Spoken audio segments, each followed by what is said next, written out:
قال ايه؟ بساعده عشان يجهز الشقة. اصل الظروف صعبة ولازم نشيل مع بعض. يا خايبة، اللي يمد ايده على قرشك وانتي لسه على البر، بكرة يمد ايده على كرامتك لما تبقي في بيته.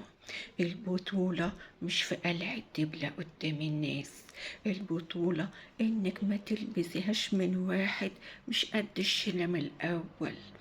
اسمعي يا بت منك ليها، الجواز له أصول، واللي يخرج عن الأصول يلبس في الحيط على طول. استنوني في سلسلة جوازة الندامة، الرادار لقيتكم وجايبكم. اسمعي يا بت انتي وهي، عشان انا مراتي ما بقتش تستحمل.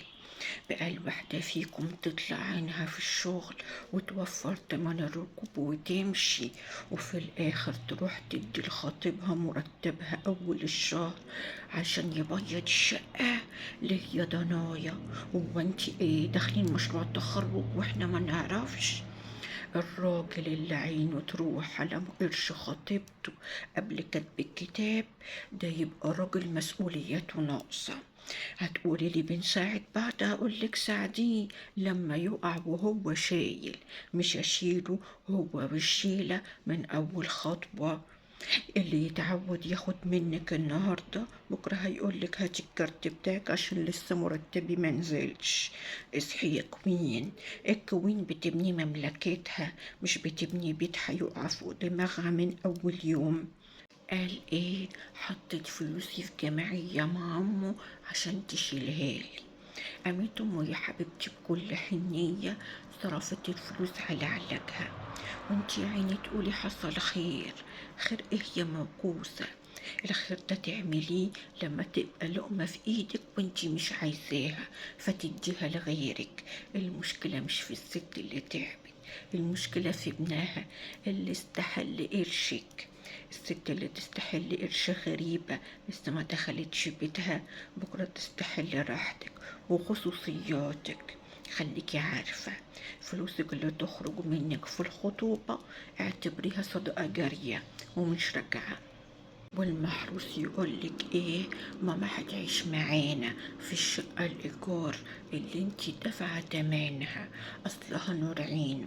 طب يا نور عيني، ما تشيل مامتك يا حبيبي في بيتك اللي من شقاك، مش في البيت اللي خاطبتك دافعة فيه دم قلبها، وتقعد معاكم تعد عليكم الأنفاس. استقلال البيت يا حبيبتي مش رفاهية، ده أساس. البيت اللي ملوش باب مقفول على اتنين بس ده يبقى لوكاندا. وعايزة اقولك بقى، مفيش مركب بتمشي بريسين، فما بالك بقى لو ريس مفلس والتاني ضيف تقيل. الواحدة منكم تفضل صابرة وكاتمة في قلبها وشايفة الغلط بعينها، وفجأة تقرر إنها تبقى شجاعة السيمة وعايزة تنهي الموضوع وتعمل فيها بطلة. يا بنتي، البطولة مش إنك تصرخي في الآخر وتقولي لأ كفاية، البطولة إنك كنت تقولي لأ من الأول لما قالك هاتي قرشك، ولما أمه أخدت شقاكي، ولما تفرط في حقك وانتي لسه على البر. فين كانت شخصيتك القوية يا حبيبتي وهم بياكلوا في مالك؟ البنات فاهمة ان الصبر على قلة الاصل ده جدعانة.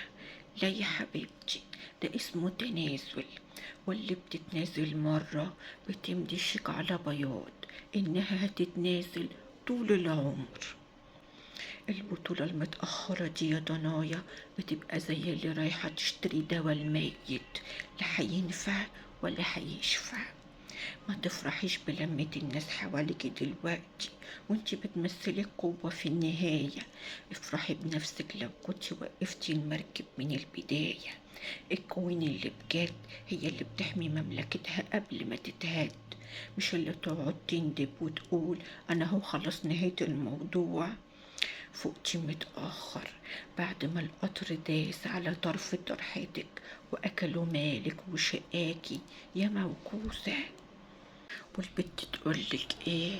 اصل القطر هيفوتني، اصل الخطوبة بقالها سنتين والناس هتاكل وشي لو فسخت. تقوم تعمل ايه؟ تكمل في الجوازة وهي عارفة انها داخلة فيها حصالة مش عروسة. يا بيت، القطر يفوتك وانت بكرامتك احسن 100 مرة من القطر اللي يدوس على كرامتك وعلى شقاكي تحت عجلاته. بقى تبقي شايفة بنفسك الراجل اللي عايش على قفا غيره، وامه هي اللي ماشية المركب، وتقولي بكرة يتغير لما نتجوز. يا حبيبتي، الراجل بيتغير في حالة واحدة بس، لو لقى اللي تشيل عنه المسؤولية فيتمطع بزيادة. مفيش راجل بيتعود يشيل ايده من مسؤولية وهو لسه خاطب ويتحول فجأة لسبع البرومبا بمجرد ما بيلبس البدلة. اللي يخليكي تدفعي تمن الشقة النهاردة بكرة يخليكي تدفعي تمن السكوت على قلة كرامتك. البطولة يا حبيبتي مش انك تتجوزي وخلاص، البطولة انك لما تدخلي بيت تدخلي وانت هانم، مش وانت اللي جايبة العفش وانت اللي مقبضة المحروس الجمعية. اللي يفرط في قرشه في الخطوبة يفرط في كرامته بعد الجواز. يا بنت، ضل حيطة بكرامتك احسن من ضل راجل مش شايف فيكي غير دفتر التوفير. اصحي يا موكوسة، الرادار جابك.